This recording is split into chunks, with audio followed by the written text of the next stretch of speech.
We're going to talk about calibrating a sprayer. We talked a little bit about this yesterday, but you have two different types of sprayers. You have boom and you have boomless. The difference between the boom and the boomless sprayers is the boom sprayers, the nozzles fan straight down. They are pointed down. On our boomless sprayers, they are fanned out. And so there is a little bit of a different calibration method between the two. We'll talk about that. But the importance here is whether we're spraying to kill out fescue or any other competing vegetation to plant native forages, or you're spraying a food plot, we always need to calibrate a sprayer. Probably a lot of people here have always done the glug method. How much chemical do you need? Just put a little bit in. It's about right. That's going to end up hurting you. It's going to hurt the vegetation and the plant response following it. Especially if there's any soil activity or residual activity within the soil that the herbicide is doing. So this is a very, very easy method to do. It's called the 1/8 acre method. So on this boom sprayer, what we've already done, we know that from nozzle to nozzle is 20 inches. So we have a fancy little herbicide measuring cup. And we also have some papers, and if I think I printed them off, so we'll get them to you guys. But we know on a 20-inch spacing, we need to drive 204 feet. So the reason being, we're going to see how long, based off of these sprayer widths, how far do we need to drive? 204 feet. So what we did a little bit a minute ago is we measured off on the county road, 204 feet. Harry went in, put the tractor in the gear that he feels the most confident on, which he said was about 6 miles an hour, and we timed it off. 204 feet took 23 seconds to drive. So what we're going to do now is we're going to have Harry turn it on. You got water in here? And we're going to put a bucket under some of these nozzles. And we're going to time it for 23 seconds. And then what we're going to do is we're going to pour it out. So however many ounces each of those nozzles outputted in 23 seconds is equal to how many gallons of output per acre we're sending out. Okay? Now, one thing to note here is whatever rate we get, it may be different how much herbicide and water you're going to need to put in a tank. This tank, I believe, is a bottom. It's siphoned out of the bottom, so it's going to actually take if it's 12 gallons per acre output, you fill it up with 12 gallons, and you're going to end up right there at the bottom. If it's an ATV sprayer, where your output is or your intake is about 2 inches above the bottom of the tank, you're actually going to need to fill to that before it starts, before you start measuring your 10 gallons. So what I'm doing here is I am throwing these buckets on some various nozzles so we can get a little bit different. We can get 3 different measurements and we can get them averaged out.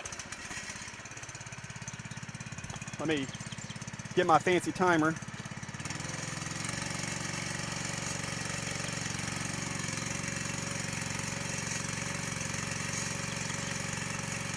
Yep.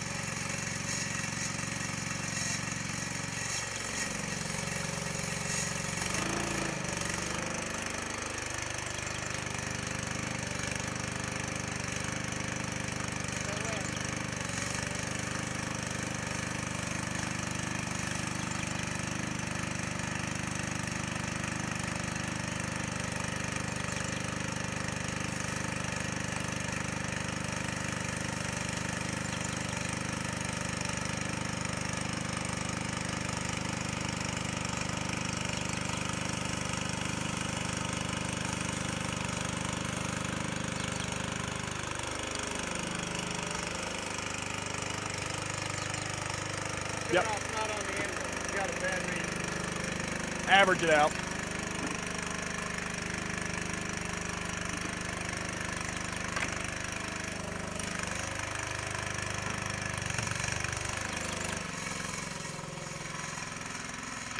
Yeah. So just kind of, we'll get a little bit of an average here.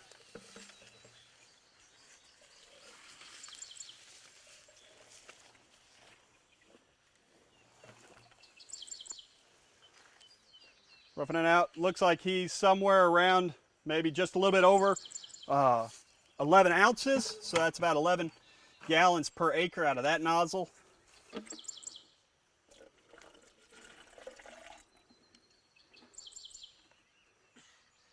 Right at 12.